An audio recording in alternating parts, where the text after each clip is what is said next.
أعوذ بالله من الشيطان الرجيم بسم الله الرحمن الرحيم فحملته فانتبذت به مكانا قصيا فأجاءها المخاض إلى جذع النخلة قالت يا ليتني مت قبل هذا وكنت نسيا منسيا فناداها من تحتها ألا تحزني قد جعل ربك تحتك سريا وهزي إليك بجذع النخلة تساقط عليك رطبا جنيا وكلي واشربي وقري عينا فإما ترين أحدا من البشر فقولي إني نذرت للرحمن صوما فلن أكلم اليوم إنسيا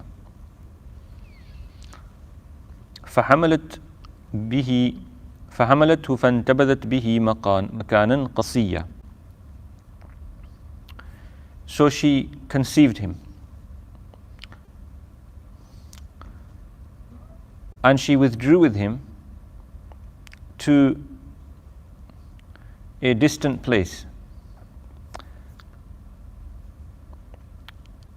She has seen the angel Jibril alayhi salatu wassalam appear before her in human form, and she has been frightened, considering this to be some stranger. She has sought refuge. Inni a'udhu bir-Rahmani minka in kunta taqiyya. I seek refuge from Allah ar-Rahman, from you. If there's any taqwa in you, these words of mine should invoke your piety and taqwa to withdraw from this place. You shouldn't be here. And he says, I'm a messenger of your Lord. I'm not a human being. And I've come here to grant you a child.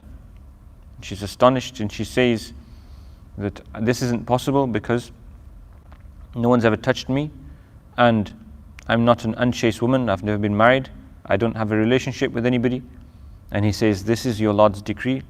He's decided it's already going to happen. It's easy for Allah, and He's going to give you a child who is going to be a sign for the people from Allah, and He's going to be a source of mercy and rahmah, a sign for the people of the qudra of Allah Azza wa Jal.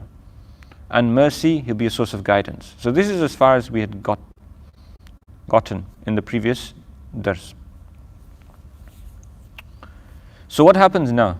What happens is Jibreel alayhi salam blows towards her, and this breath of Jibreel enters into her mouth, or it enters through the neck of her garment. Angels don't touch women physically, and she conceives, and that's where we continue from today.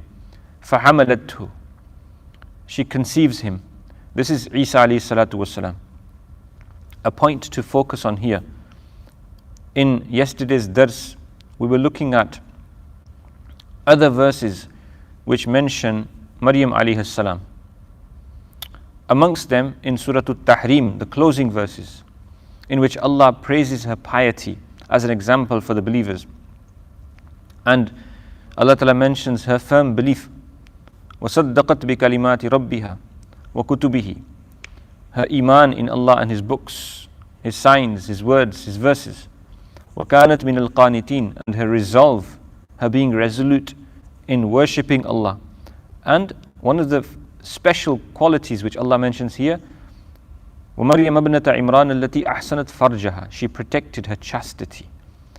And the Mufassirin, the ulama, mention here that this is an indication that one of the outcomes of a woman's chastity and purity is that Allah grants her pious children. In this instance, Allah Azza wa Jal granted her with a child, a son that was a prophet, a Rasul, a senior prophet, Sayyiduna Isa ala nabina wa alayhi salatu wasalam, from the 5 senior prophets, Ulul Azm min al-Rusul, Nuh, Ibrahim, Musa, Isa, and Muhammadur Rasulullah sallallahu alayhi wasallam. Now that's not going to happen today because there are no new prophets to come.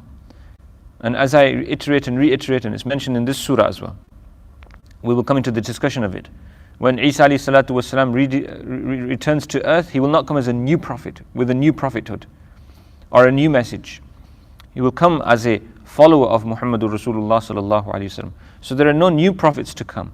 But what can happen and when Allah wills, does and will happen, is that the pious mother will conceive a pious child, the most pious of his era.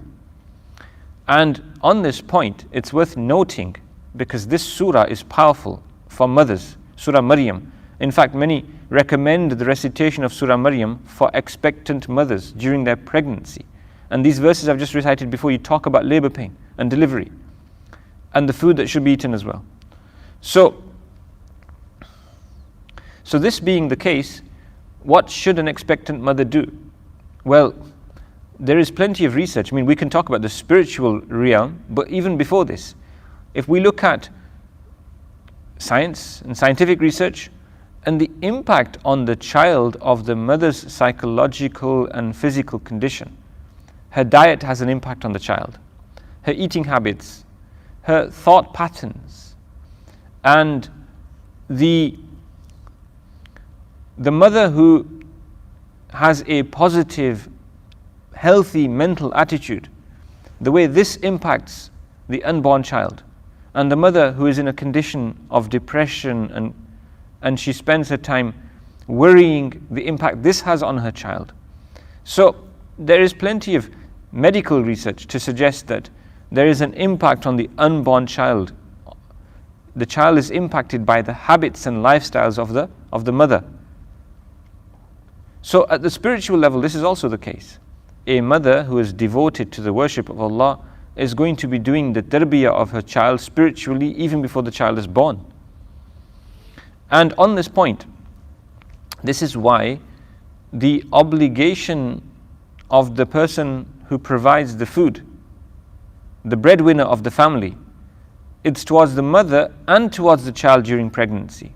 It is incumbent that every morsel of food which enters into the mouth of the mother during pregnancy is halal, both in terms of how the money has been earned and the food acquired and the nature of the food. Subhanallah, there are many things which people do which are a source of huge reward even though they don't realize it. Let me give you an example. Do you not spend time when you are in the aisles of supermarkets or when you are shopping online reading the ingredients of a product to ensure that it doesn't contain alcohol and that it doesn't contain any meat product which is not halal? This process is because you are following the teaching of the Quran, because Allah Ta'ala has made certain things permissible, the majority in fact, and many things, specific things have been made non-permissible. And so you are selecting the halal. Although, a note of caution here, this is necessary and important, but it shouldn't lead to a state of paranoia either. So, the food, the morsel which goes into the mouth of the mother must be of halal, so that the very flesh and blood, the material which becomes the source of the child's development, is halal food.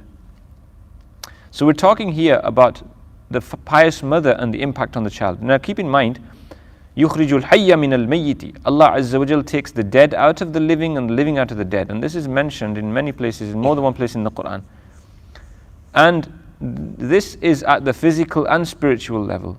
So the whole example, Mufassirin give the example, the egg and the chicken. The egg is laid by the chicken, the hen, and at this point it's not a living thing. And then it becomes a living organism. The child, the baby, the chick, and it hatches from the egg, and vice versa. So from the egg comes the chicken, and from the chicken comes the egg. Similarly, from the dead earth, vegetation grows. Rain falls, vegetation grows. And so that sometimes a person can give, a human being can give birth, an animal can give birth to a creature which isn't alive, but there's another sense of this as well, a completely different sense. The other sense of this is that sometimes in a spiritual way, a person who's very much alive can become the parent of a child that has no iman, and vice versa. Those contrasts exist in this dunya. And there are examples in the Quran. In fact, we were just talking about Surah At-Tahrim. Allah Azza wa Jal gives the example of Nuh alayhi salatu wasalam's wife and Lut alayhi salatu wasalam's wife here, but to be more specific with reference to what I'm talking about now, Nuh alayhi salam's son is mentioned in another place in the Quran. He didn't believe in his father. He didn't read the Shahada. And the consequence was that he wasn't able to board the ark and he was drowned by a wave of water. He thought he would take refuge on a mountain. So this is a sign from Allah that Allah distributes hidayah as He wills.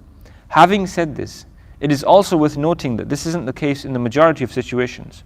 Normally, children are on the deen of their parents. The parents are the major social influence when it comes to the deen of the child. So this is important to keep in mind. So pious parents tend to raise their children in a state of piety. And it's an obligation. Back to Surah Al-Tahrim. Allah has given us this obligation. Ya ayyuhalladhina amanu qu anfusakum wa ahlikum nara. O believers, save yourselves and your families from the fire of hell. Waquduha an-nasu wal hijara, whose fuel is people and stones. Stones will burn in Jahannam. There's detail here. Which stones are they? Some Mufassirin say that they're the idols that people worshipped in the dunya to demonstrate that they have no power. عَلَيْهَا مَلَائِكَةٌ غِلَاظٌ شِدَادٌ. Upon Jahannam are appointed angels who are harsh of character and harsh and physically strong. لَا يَعْصُونَ اللَّهَ مَا أَمَرَهُمْ. Nor do they disobey Allah in the instruction He gives them. وَيَفْعَلُونَ مَا يُؤْمَرُونَ. They do as they have been commanded. So they won't have any mercy for the inhabitants of Jahannam. So it's our responsibility as parents to secure our children and our families from the fire of Jahannam. وَأَنذِرْ عَشِيرَتَكَ الْأَقْرَبِينَ. When Rasulullah sallallahu alaihi wasallam was given the first instruction to invite to Allah, Allah Ta'ala gave the instruction that he should warn his near family and close kith and kin. So this is our responsibility. So, فَحَمَلَتْهُ. This pious mother, Maryam alayhi salatu wassalam, and Allah describes her in another place in the Quran, Siddiqa. She was a Siddiqa. This is the highest level of piety after prophethood. And prophets have always been males. So beyond that, the highest level of piety which is possible, that was the level of piety of Maryam alayhi salatu wasalam. And it's mentioned in hadith, Kamulat, very few women have reached that degree of kamal and perfection. And the Prophet mentions that they have Maryam alayhi salam and Khadija bint Khuwaylid, Rasulullah's first wife. And then the Prophet talks about the very special attributes of Sayyidah Aisha radiyallahu anha. And he says the virtue of Aisha over all women is like the virtue of thareed over all food. What is thareed?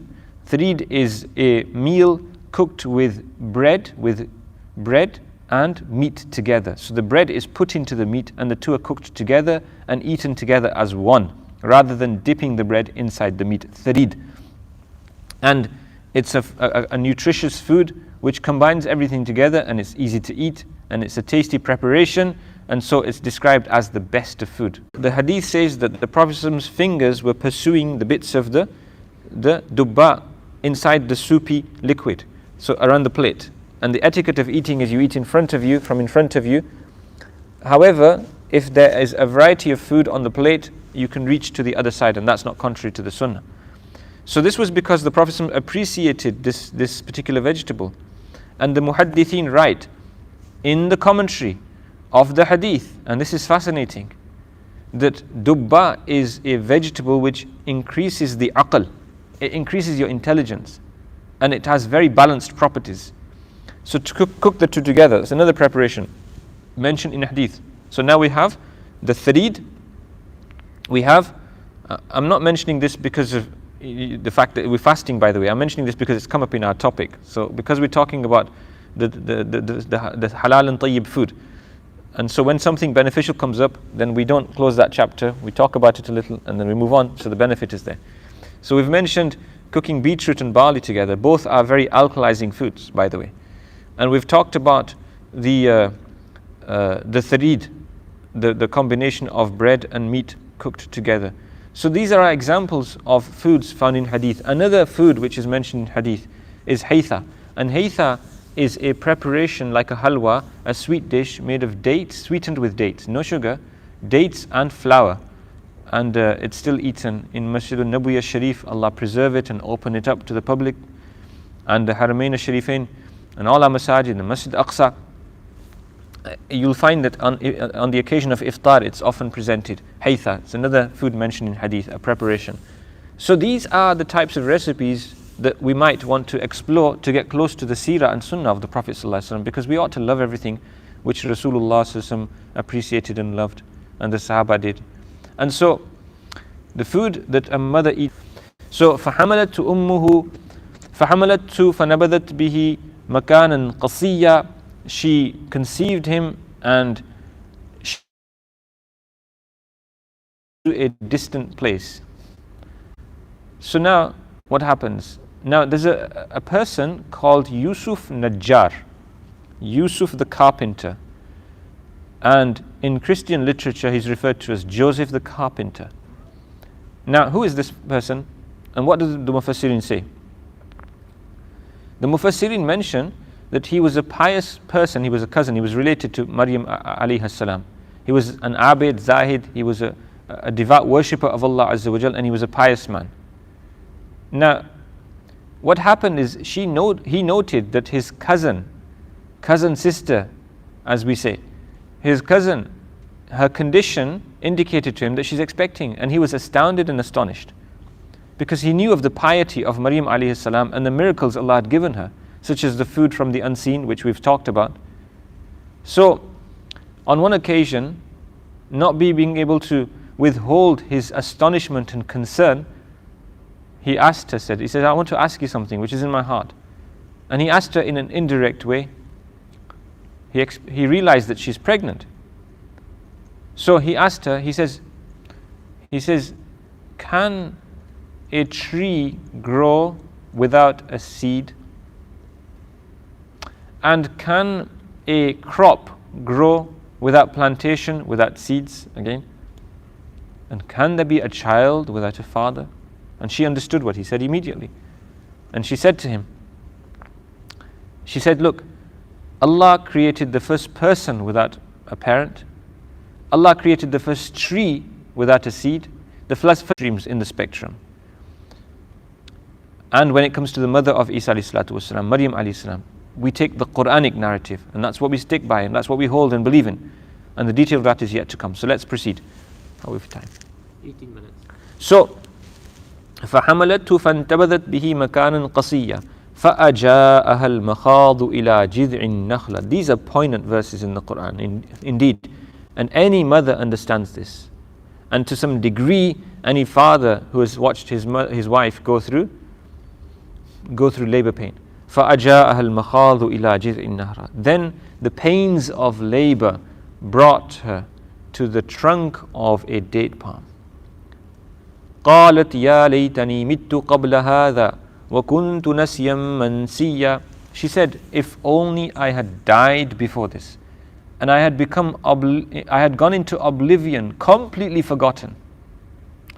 So here's a woman, alone, young, unaccompanied, unassisted, who fears on the one hand the consequence, she's experiencing the pain of labor, and on the other hand, she fears the consequences, the repercussions of this birth on her reputation, even though she is and she knows she is innocent.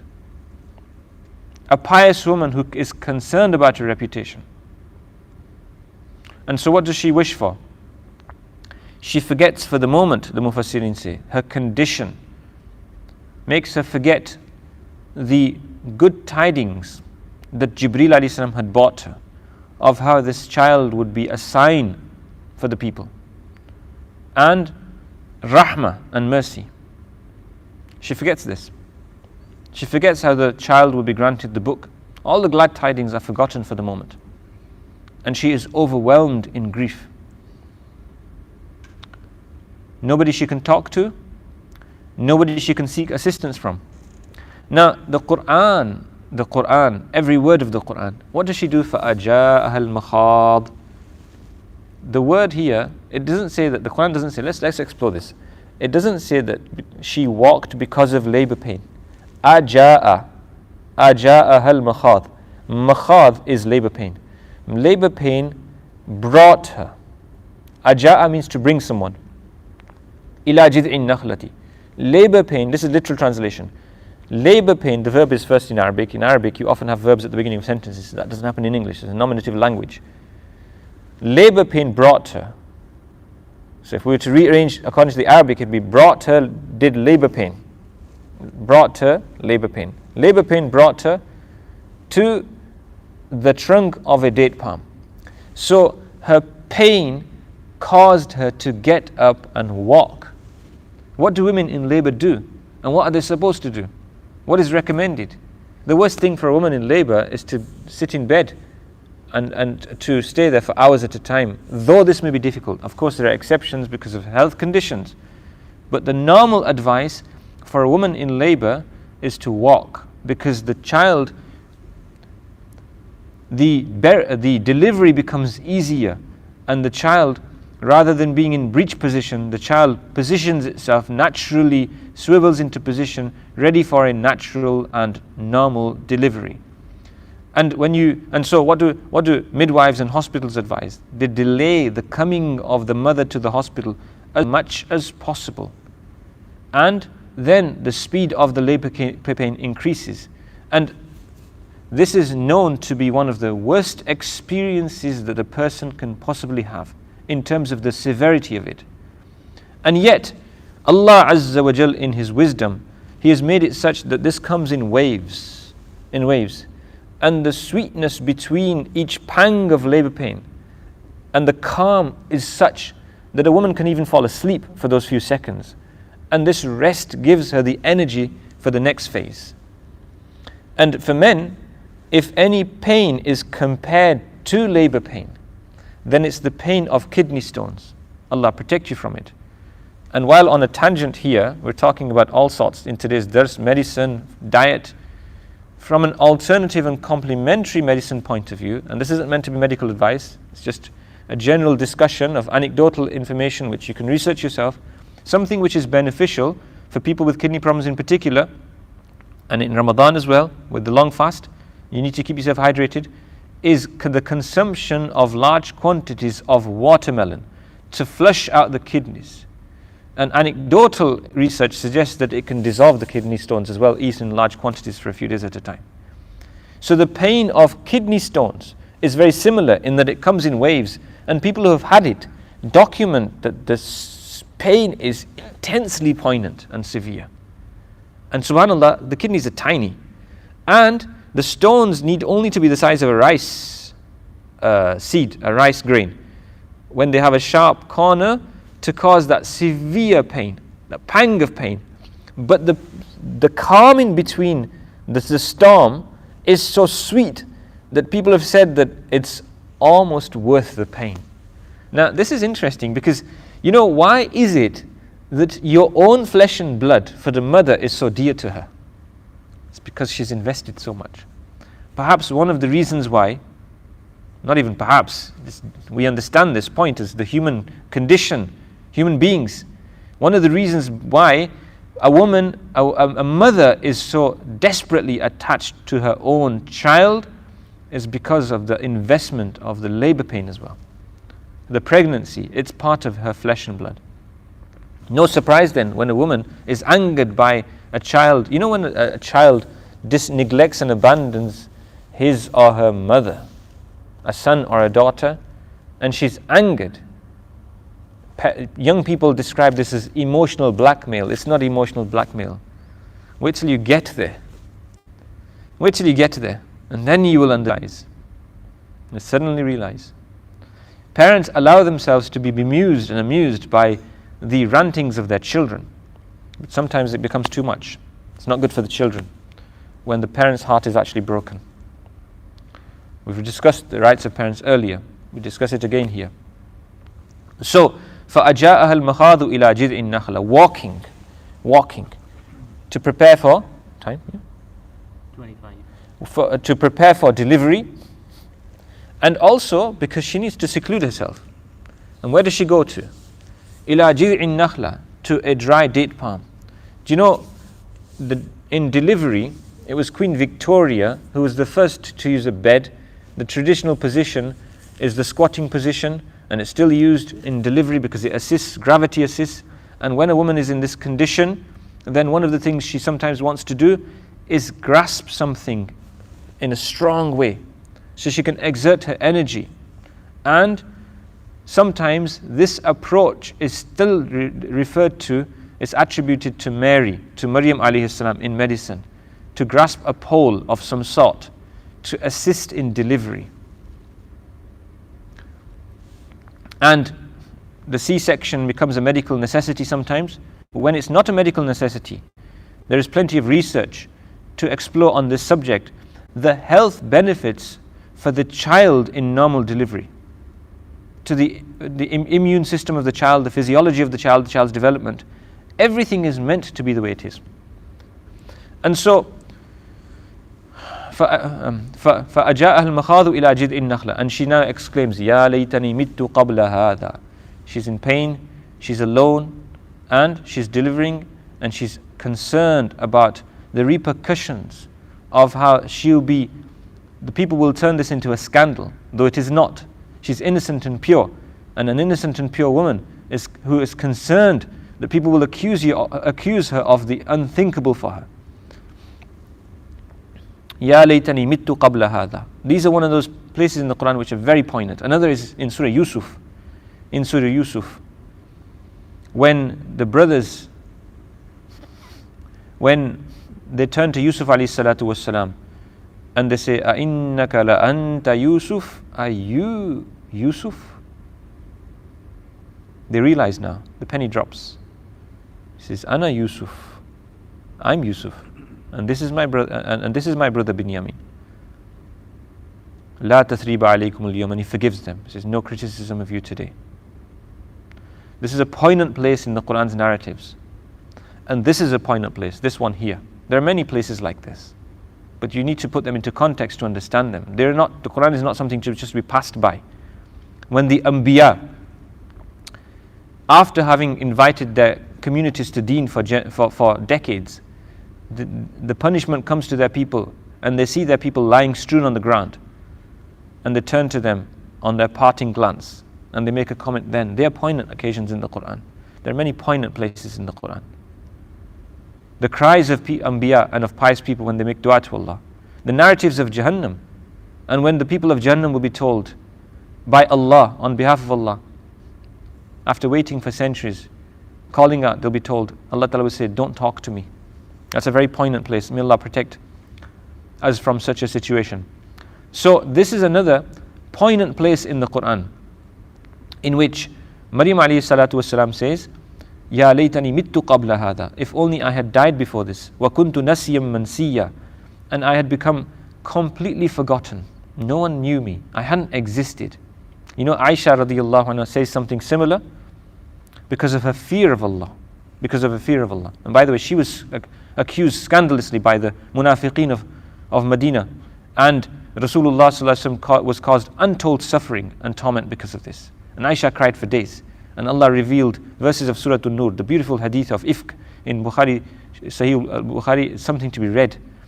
So this is another occasion. So what did she say because of the fear of Allah? She says, she would look at the birds fluttering about, and she would sometimes proclaim, if you're so lucky, if I was a bird, I would drink the sweet water and enjoy Allah's ni'mas and not fear hisab with Allah. She would say, I wish I was the leaf of a tree. So these wishes, extraordinary wishes, they're because of the fear of Allah. So here, Maryam alayhi salam's fear, the Mufassirin, they don't say this is because of her pain. They say this is because of a fear of what people will say, because she doesn't want to be accused of doing something which is immoral. Ya laytani mittu qabla hadha wa kuntu nasiyan mansiya. At this point, in this particular state, iltirar, completely alone and desperately wishing to be rescued from this situation, Allah's angel calls her with good news. فَنَادَاهَا مِن تَحْتِهَا أَلَّا تَحْزَنِي. He called out to her from beneath her. She's on a slightly raised place in some distance. The angel calls out to her, أَلَّا تَحْزَنِي, don't grieve. فَنَادَاهَا مِن تَحْتِهَا أَلَّا تَحْزَنِي قَدْ جَعَلَ رَبُّكِ تَحْتَكِ سَرِيًّا. Your Lord has caused a stream of water to flow beneath you. And inshallah, we'll continue from here if Allah wills. tomorrow. May Allah make what's been said a source of benefit for us. Wa akhiru da'wana alhamdulillahi rabbil alamin.